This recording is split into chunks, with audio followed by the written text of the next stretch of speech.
কঠীয়া তুলি আছো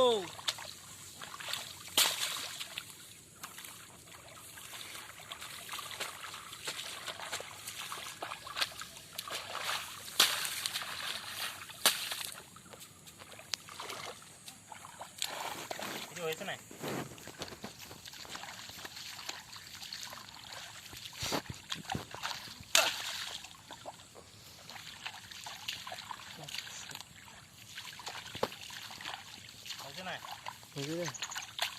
এটা নাচি দেখো এবাৰ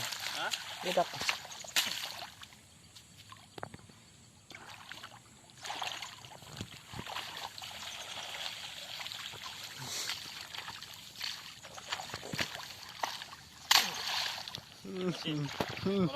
এই দিগদাৰ লাগছে